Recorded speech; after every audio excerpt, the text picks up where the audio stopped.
What a beautiful day! Guess who just landed the lead role in the musical club's next play? Yep, me!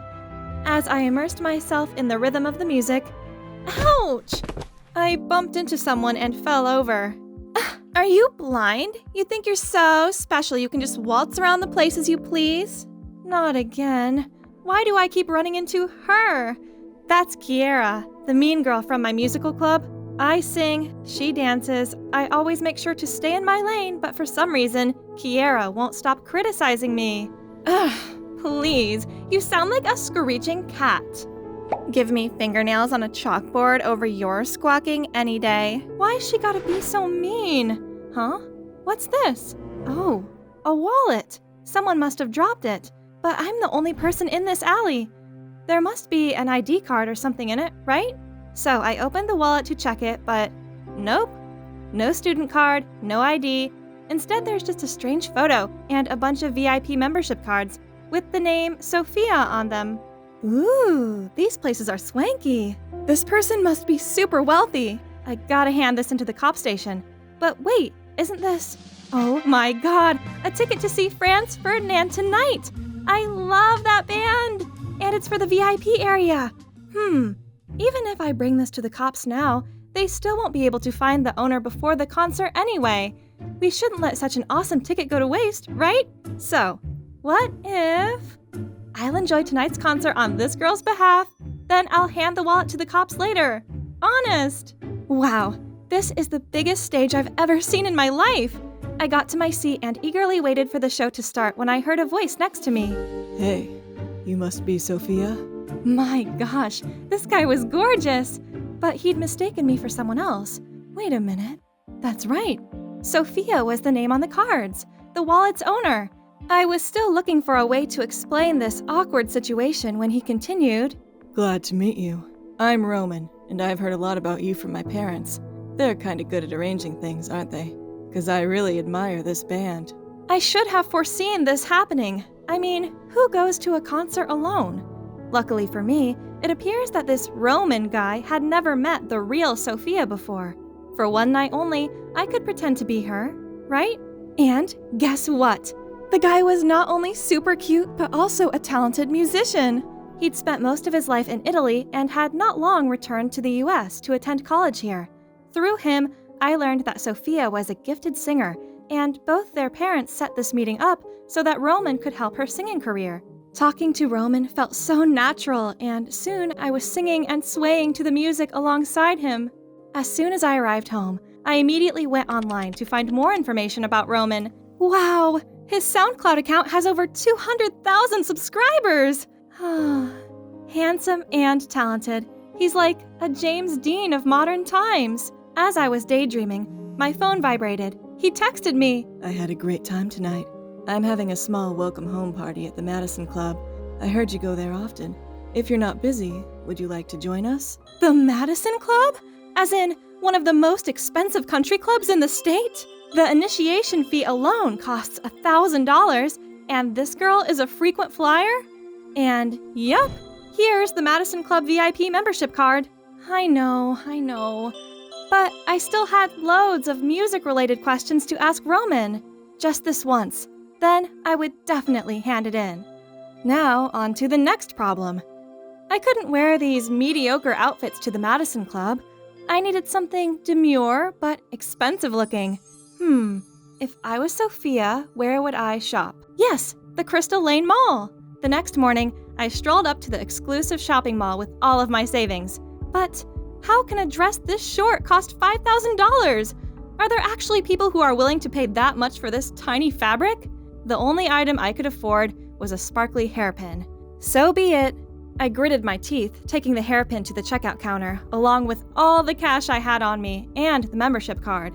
But surprisingly, not only did I get the hairpin for free, but they also gifted me this cute bag.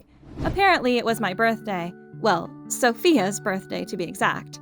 Honestly, I felt kind of guilty enjoying these services in Sophia's name, but I didn't spend any of her money. Seeing as this bag's a freebie, I get to keep it, right? The next day, I settled on a simple but pretty dress and my beautiful new bag and wore them to school, as I planned to go straight from there to the party. When my best friend Anna came over to me, she took one look at my bag, then gaped in disbelief. A Chanel bag? Did you sell a kidney to buy it? It was a gift. Where did you get that? That's a limited edition for VIP members of the Crystal Lane Mall only. Spill it. It's a fake, yeah? Kiera and her unruly friends were at it again. I tried to pull Anna away as I didn't want any trouble, but she still managed to clap back at them. It's 100% authentic. Maisie's rich boyfriend got it for her. Jealous much? Kiera sneered, then said unless I called my boyfriend over, she would tell the whole school that we were tragic liars. Come on, Maisie. Show them what humiliation feels like. Oh no! What should I do? Thanks to Anna's expectant looks and Kiera's smug grin, I had no choice but to ask Roman to pick me up after school. He says he'll come get me after class. As soon as I stepped out of the school gate, I saw Roman waiting next to a shiny Bugatti Chiron. He greeted me with a smile, then opened the door for me. I didn't need to turn around to know that Kiera was watching me with fiery eyes. After this, she wouldn't dare to look down on me again, right? Ooh, this place was even more lavish than I imagined. As we were early, Roman invited me to sing a song while he played the piano. I started singing, and he too joined in to harmonize, and this moment felt just great. How cool was it seeing him all immersed in music? By the time we finished our performance, I realized a crowd had gathered around us, and they all burst into wild applause. An angelic voice and a genius musician. What a perfect couple. I turned to Roman and saw him smiling fondly at me. Wow, I knew my parents said you were good, but I had no idea you'd be that incredible. Feeling my face heating up, I quickly excused myself, then ran to the bathroom. Well, once I could find it, to calm down. Yeah, so this was a confusing mess, but it didn't change the fact that my heart was still thudding like crazy. This experience was like daydreaming, but maybe I should tell him the truth before things went too far. I returned to see Roman talking with a girl. Seeing me coming, Roman waved me over and said, Here she is. Hey, Sophia. I've just been chatting with your little sister. Oh no, I was going to tell Roman the truth myself, but when the girl turned around and, isn't that Kiera? So Kiera is Sophia's sister? Kiera seemed as surprised as I was, as she made up an excuse and left. Did she really just leave without making a scene? The next day, I turned up at school with the wallet and looked for Kiera, only I couldn't find her anywhere. When the last bell rang, I received a message from her that said, Meet me in the alley behind school. I nervously arrived at the rendezvous spot and saw Kiera waiting there. Here's your sister's wallet. Sorry I didn't return it sooner. But to my surprise, she didn't even take the wallet. Thief, you'll pay for that. What did she mean by that? Let me be clear, I didn't steal this. I just picked it up by accident. I was always going to hand it in. Then why did you use my sister's name and membership cards? No more excuses. Stealing is still stealing. If you don't want everyone, including Roman, to know that you're an identity thief, you'd better do what I say. You will sing for me to lip sync at the city's upcoming singing contest. Singing contest? But Kiera's a dancer, not a singer. Suddenly, a voice from behind startled me. Here you are, Sophia. I've been looking for you. I turned and saw Roman's happy, oh so cute face.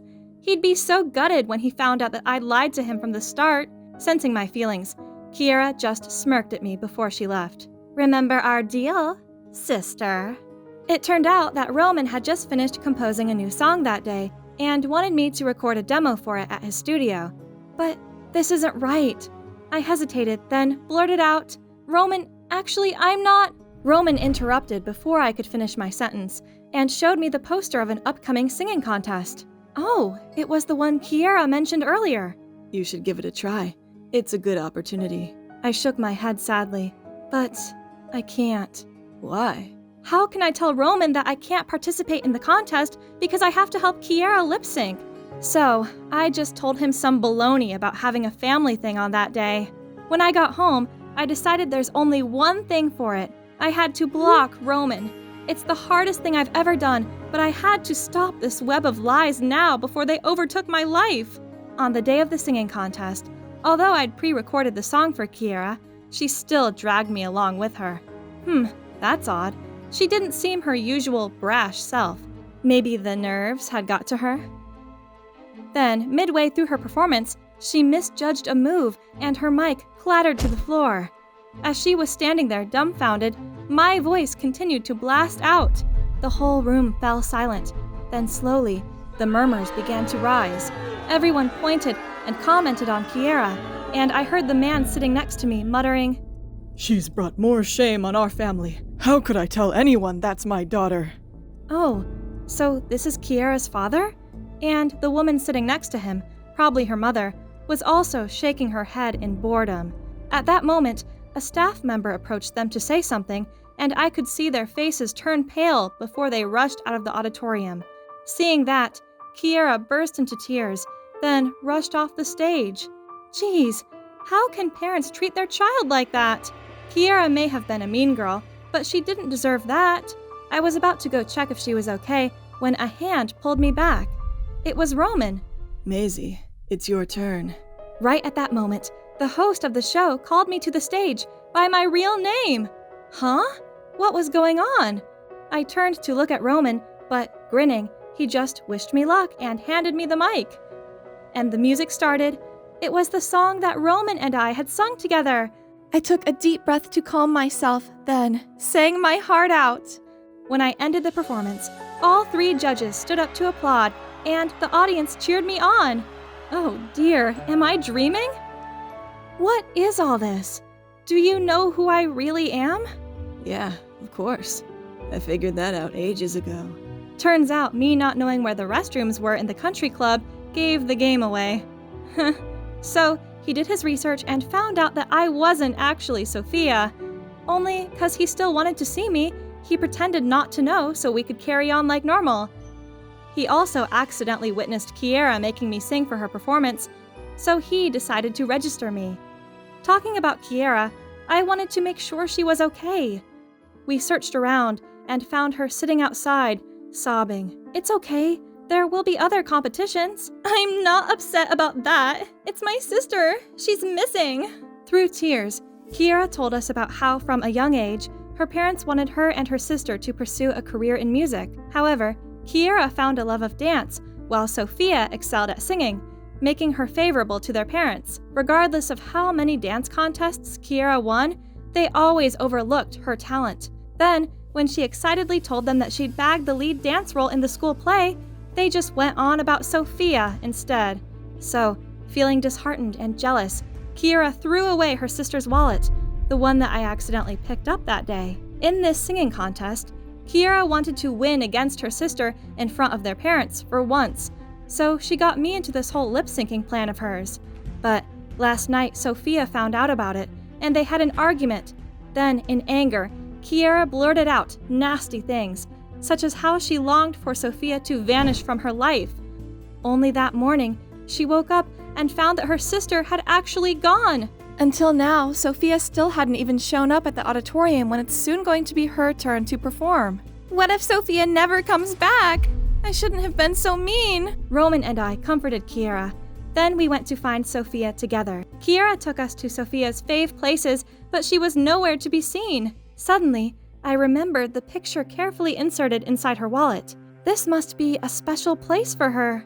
This is my family's old house. We used to live here when I was little. We rushed over there and found Sophia sitting idly in front of the house. The 2 of them ran into each other's arms and sobbed like 2 children. Through tears, they talked it all out. Turns out, while Kiera was jealous of her sister, Sophia didn't have it any better either. She has been pressured by their parents' expectations since forever, and she did always feel sorry for Kiera because of all the privileges she had. You know, you can't judge a fish by its ability to climb a tree. If singing is your passion, feel free to live it to the fullest. But if it's not, don't be afraid to pursue what makes you happy. I mean, you're actually a really awesome dancer. So, in the end, Sophia and Kiera made up. After a big fight with their parents, the 2 sisters were free to pursue their own passion. Kiera focused on dancing, while Sophia and her friends formed an indie band like she always wanted. As for me, well, I've learned a lesson that if you find a lost item, take it to the cop station immediately. Luckily for me, it hasn't turned out so bad. I helped 2 sisters find peace, and even got myself this handsome, super talented musician.